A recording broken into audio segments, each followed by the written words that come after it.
यहाँ पे resonating structures भी उन्होंने दिए हैं, रेजोनेटिंग स्ट्रक्चर्स जो है वो भी उन्होंने वहाँ पे मेंशन किए हैं। तो रेजोनेटिंग स्ट्रक्चर से हमें यही पता चल रहा है कि यहाँ पे इलेक्ट्रोफिलिक सब्स्टिट्यूशन वहाँ पे हो सकता है।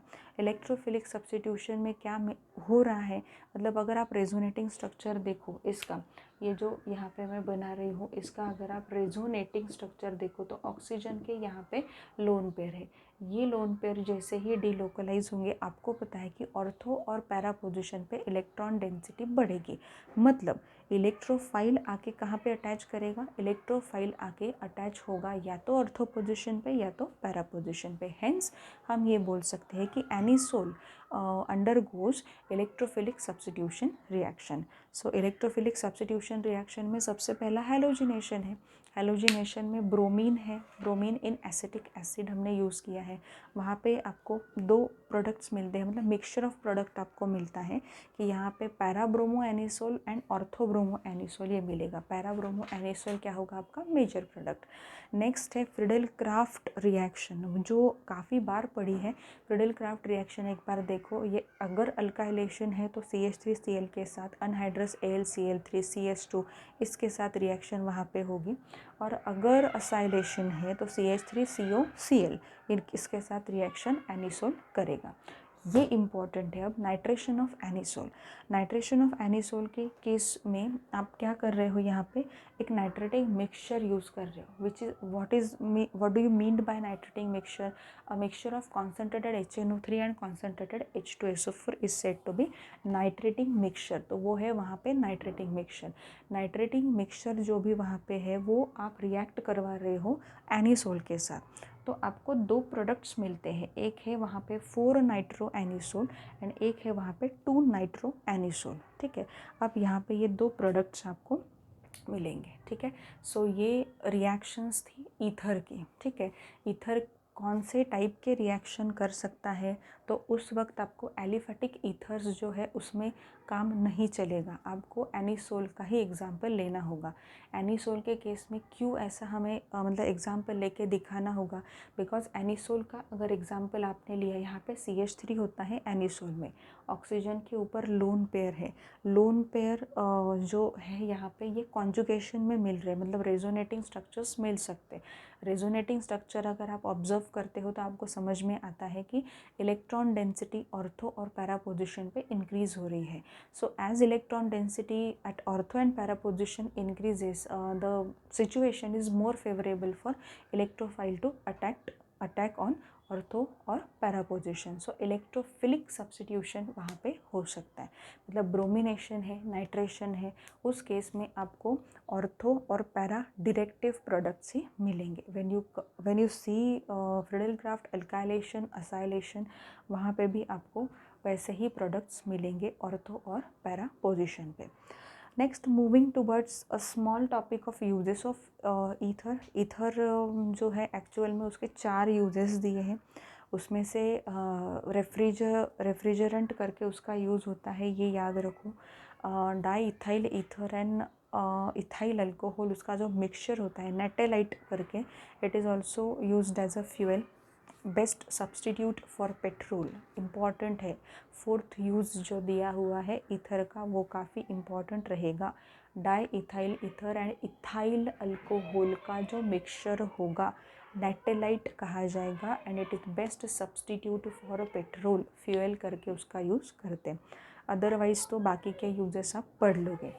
क्राउन ईथर्स, क्राउन ईथर्स जो है वो क्राउन ईथर्स चार्ल्स जे पेडरसन जो है उन्होंने डिस्कवर किया।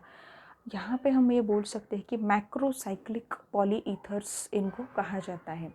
सो यहाँ पे आपको याद क्या रखना है उतना ही मैं बता रही हूँ आपको। इसकी नेमिंग सिस्टम कैसे होती है, अगर सपोज़ मैंने 18 क्राउन 6 यहाँ पे लिखा है, 18 क्राउन 6 में 18 मतलब total number of atoms present in the structure, and crown 6 मतलब क्या है, 6 मतलब how many oxygens were present in the structure. ठीक है, एन क्राउन एम, इस तरीके से हम उसको रिप्रेजेंट करते हैं। उसके बाद आपको क्या पढ़ना है, यहाँ पे इम्पॉर्टेंट क्या है वो पहले समझ लो। यहाँ पे ऑक्सीजन ऑक्सीजन ऑक्सीजन अगर आपको दिखाई दे रहे तो हर एक ऑक्सीजन के पास ना 2 लोन पेयर है, हर एक ऑक्सीजन के पास 2 लोन पेयर है। अब ये जो अंदर की कैविटी यहाँ पे बन जाती है, ये कैविटी स्पेसिफिक मेटल आयन को ट्रैप करने के लिए यूज़ होती है। जैसे 18 क्राउन 6 है, हम वहाँ पे K+ जो है वो ट्रैप कर सकते हैं।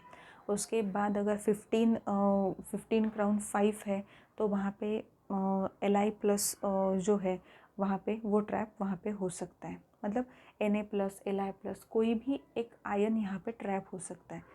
बेसिकली ट्रैप क्यों हो रहा है ये इम्पॉर्टेंट है, कौन से आयन ट्रैप हो रहा है वो तो यहाँ ध्यान रखना ही है, ट्रैप हो क्यों रहा है ये इम्पॉर्टेंट है। यहाँ पे देखो आ जाएगा सपोज़ एक मेटल पॉजिटिवली चार्ज्ड है और ऑक्सीजन के पास है यहाँ पे लोन पेयर ऑफ इलेक्ट्रॉन, तो क्या उनमें वहाँ पे बॉन्ड नहीं बन सकता? वो वहाँ पे बॉन्ड वहाँ पे बना लेंगे पर्टिकुलर मेटल के साथ, और वो मेटल बीच में क्या हो जाएगा, ट्रैप हो जाएगा।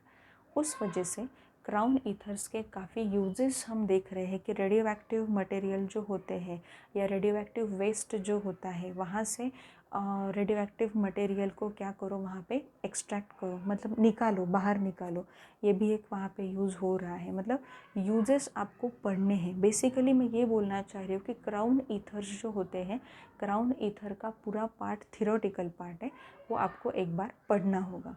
क्राउन ईथर में 18 क्राउन 6 जो दिया है, 15 क्राउन 5 जो दिया है, और मैंने कुछ 2 आपको वहाँ पे लिखवा के भी दिए हैं, वो भी ईथर्स के बारे में जानकारी रखना आपके लिए इम्पॉर्टेंट रहेगा बिल्कुल ही। ठीक है। सो बच्चों, इसी के साथ हम ये बोल सकते हैं कि अल्कोहल, फिनॉल एंड ईथर का जो टॉपिक है वो हमारा कंप्लीट हो चुका है। हम नेक्स्ट टॉपिक जो लेने वाले हैं it is of biomolecules. Biomolecules का टॉपिक जो है वो हम स्टार्ट करेंगे definitely after this particular topic, because बहुत से डिमांड्स आ रहे हैं कि बायोमॉलिक्यूल्स में मैम क्या होगा, किस तरीके से होगा, ये टॉपिक हमें बता दीजिए या कवर अप करो वो टॉपिक हमारा, एक बार रिवाइज़ करो। तो टेंशन लेने की ज़रूरत नहीं है बच्चों, बायोमॉलिक्यूल्स भी बहुत सीधा साधा टॉपिक है। उसमें भी अभी मैं ये नहीं कि थेरोटिकल में आपको पढ़ाऊँगी बायोमॉलिक्यूल्स में, टेक्स्ट बुक आपको सामने रखनी है, आपके पास नोट्स होने चाहिए, आपके पास कुछ ऐसे लिखने के लिए मटेरियल पेजेस वगैरह रखा करो। मतलब जो जो पॉइंट्स मैं यहाँ पे बताने जा रही हूँ, हो सकता है वो पॉइंट पहले मिस हुआ हो, ये पॉइंट यहाँ पे कवर हो जाएगा, बट होपफुली मैंने एक भी पॉइंट मिस नहीं किया है। जैसे CT के क्वेश्चंस आ रहे हैं वैसे ही क्वेश्चंस मैं आपको उस टाइम भी बताते रही हूँ और अभी भी बता रही हूँ कि अब हम और इस पे ज़्यादा फोकस करें। ठीक है। तो बायोमॉलिक्यूल हम नेक्स्ट लेक्चर में स्टार्ट करेंगे। नेक्स्ट लेक्चर में जैसे ही बायोमॉलिक्यूल स्टार्ट होगा आपको खुद को समझ में आ जाएगा कि कैसे कैसे पॉइंट्स वहाँ पे याद रखने हैं, और थोड़ा फ्लो चार्ट वगैरह ये निकाल के याद रखो ना, तो बायोमॉलिक्यूल्स बहुत अच्छे से याद रह जाता है। ठीक है। सो आगे का टॉपिक बायोमॉलिक्यूल होगा, तब तक पढ़ाई करते रहो, अच्छे से नोट्स बनाते रहो, रिवाइज करते रहो। Wish you all the best.